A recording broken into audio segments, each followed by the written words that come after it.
Right. Peace kings, peace queens.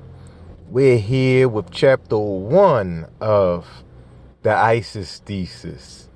Big brother forgot to put chapter 1 down for some reason. Nobody even said anything to it. But so I'm gonna flip through these pages and I'll put the phone down so I can actually read. And you guys do your best to screenshot whatever you can screenshot so you can have it and read along.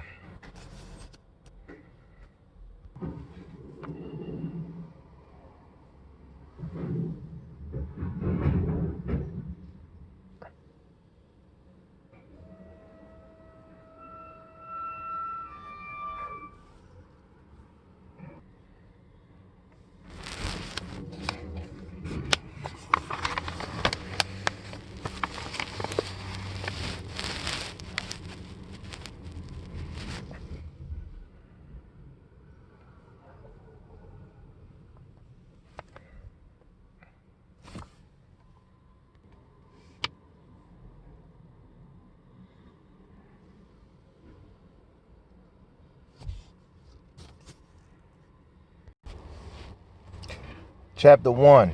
The quest to restore the Egyptian signs, symbols, signs, and the strategy to decode them. Egypt's confusing funerary texts demonstrate an advanced knowledge of 21st century quantum physics, molecular biology, space physics, bacterial genetics, and supramolecular chemistry. The science provided Egyptian pharaohs and nobility with answers to profound ontological questions such as, who are we? Is there life after death? And how does our universe function? Buried in pyramids and tombs for centuries, the wisdom of the pharaohs remained masked, even though Jean Francis Champollion cracked the code for Egyptian hieroglyphs in 1822. Although this event was an advanced 19th century, scholars struggled with the little success to interpret the hidden meanings of the hieroglyphs and images. Because the pharaohs veiled their impressive scientific knowledge in a religious literature of double signified signs and symbols with related artwork, deciphering the meanings of the symbolic system is still a daunting task for modern Egyptologists, prompting many scholars to dismiss the funerary corpus as confusing, unintelligible, and primitive. Part of the confusion stems from the language of the symbolic system itself, which contains ideograms or sense signs, phonograms or sound signs, number signs, relative artwork, and its symbolism of actions, gestures, and colors, and literary metaphors. However, these words, objects, persons, things, actions, patterns, or metasymbols point to both chemical reactions in the Earth's magnetosphere and the quantum cell. In other words, macrocosmic events in the space physics of Earth mirror the biology, chemistry, physics, and genetics of particles in the quantum world. And once again, here's a shot of the idea strands, and these are very pertinent as we go along in the book. Because language with its words and symbols is not a simple and reliable matching of the signified with the signifier, an examination of each metasymbol within the context of the whole funerary corpus is necessary to understand and restore the effaced Egyptian sign. A holistic approach considers each sign's potential for meaning within the full context of the whole group of signs. The assumption underlying this approach is that the funeral texts from the Old Kingdom to the New Kingdom are unified in their presentation of key ideas. Fortunately, when one sign gives birth to another to form a family of meaningful signs within two texts, and then expands into an interconnected city of signs with multiple texts, the interpretant can be confident that the lost meaning is being restored to the signs. Our quest is to discover a coherent and interconnected city of signs applicable to the entire corpus of funerary text itself. Therefore, the work investigates 8 different texts spanning a time period of 2,000 years. To begin this process by testing the unity assumption and organization of the earliest Egyptian writings into complementary strands of ideas was necessary.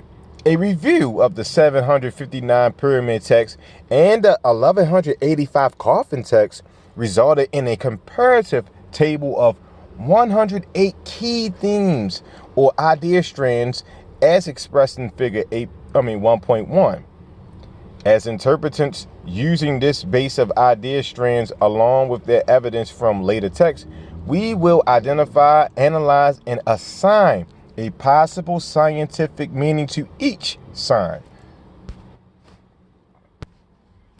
In this process of decoding signs, the new meaning will be framed in a simple equation after an analysis of the evidence.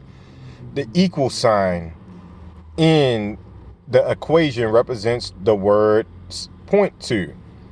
Then, for easy identification, the decoded signs will be tabulated in a matrix that matches the Egyptian idea or sign with a possible modern science parallel. We will also consider the etymology of Egyptian words, as well as the unity and coherence of the interpreted signs. Our task for part 1 and part 2 is to build a base of interconnected signs, defining a model that explains the dynamics of Egyptian afterlife. To aid the reader in understanding the science, complex concepts and processes are summarized more than once due to their repeated appearance in different funerary texts. In part 3, we will continue building our city of signs and testing our model of analyzing the signs in the 12 divisions or hours of the Amduat and the Book of Gates. Part 4 addresses the signs in the Book of Two Ways, the edifice of Taharqa, and the Book of the Dead, including the Tibetan recession. To test for continued unity and coherence of interpretation in our expanding model defining the nature of the afterlife activities. In part 5, we will draw conclusions from a model based on the city of living signs, reconstructed from the mental experiences of the kings and nobility. In this way, we can understand how the signs work together to reveal a lost Egyptian wisdom that is buried within a language that deceives us by destroying the signs and its entire logic. The flood of language, misunderstood and inflated, that has swamped history as the essential truth and drowned the voice of nature, can then be damned. Summary of the idea strands. Both the pyramid text and the coffin text exhibit similar idea strands that describe ancient Egyptian religion of science. The scientific concepts are embedded in a religious narrative detailing the afterlife adventures of the deceased who desires eternity and transformation. In this magical process of recreation, the dead pharaoh or king becomes a god. He does not die again or go upside down, and he is not seized by the earth gods. Not only is the dead king a celestial being, but he is also a magician, a falcon, a flowing fluid, a snake with many coils, the eye of Horus that pours out a star. And to this, the claim that he is self-created, unique and firstborn, and we have a being that is beyond human, an overman, an ultraman, something the philosopher Friedrich Nietzsche and the paleontologist Pierre Teilhard de Chardin would have appreciated. However, in order to obtain this afterlife transfiguration, the dead king must follow specific directions, using the earth and the stars as guides. By following the advice in the funerary text, the dead king joins the sun god Ra's ferry boat for the voyage throughout the netherworld of the Duat, and magically overcomes the evil-faced serpent Apopis. Isis, the lady of provisions, and Thoth, the scribe of the gods, assist the dead king in his journey through the black Duat. The king overcomes the double lion and judges the two rivals, Horus and Seth. Horus overcomes Seth, and the rivals are united. This results in the restoration of the Eye of Horus and the risen Osiris, along with the birth of the king's new form, which is nourished, clothed, and rising in the east like the morning star. The risen king is now the great word. He issues from cold water, and his double goes with him wherever he goes. This story mirrors the victorious hero journey. Which turns out to be simply a chemical reaction played out on a quantum stage. In essence, afterlife deities, events, places, birds, serpents, magic, and other Egyptian signs point to 21st century scientific ideas when decoded. All right, let me get a shot at figure 1.2 because this gives you the chronological timeline for when these corpuses came out. So there you go. Make sure y'all get that. The scientific funerary text proclaims that the human body harbors an immortal consciousness that can choose to be transfigured at death into a longer living species by means of specific chemical pathway. This secret knowledge inscribed in the pyramids of the 5th and 6th dynasty was only for the king and royal family. These old kingdom pyramid texts deny the death of the king, encouraging him to awake for the afterlife journey through the dark Duat, the place of transformation. In time, the nobility were informed of the secret afterlife knowledge. In the first intermediate pyramid, the coffin texts carved in coffins of private individuals were adapted from the pyramid texts and shared with the wealthy nobility. Dated to the Middle Kingdom, the Book of Two Ways was discovered on the floorboards of the group of wooden coffins from Bereshith region in Middle Egypt. The royal tombs of the 18th and 19th dynasties preserve the litany of the sun, the Amduat, the Book of Gates, the Book of Caverns, the Book of Achus, the Book of Day and Night, the Book of the Divine Cow.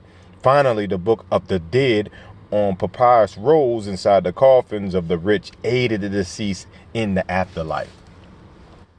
The entire Egyptian corpus detailing modern scientific concepts can be dated to 2520 through 664 BCE, almost 4,500 years before our recent advance in research due to high-tech satellites, computers, imaging devices, and ultraviolet spectroscopy. All right, we're going to do figure 1.3.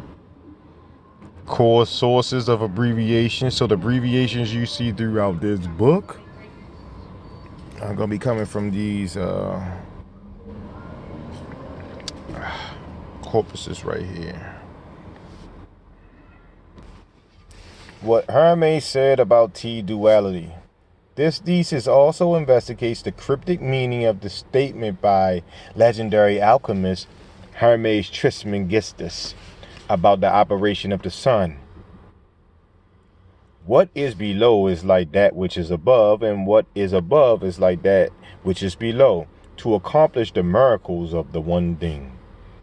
At the time Hermes made this statement, he was completely unaware that the 21st century superstring theorist would define his idea as T-duality.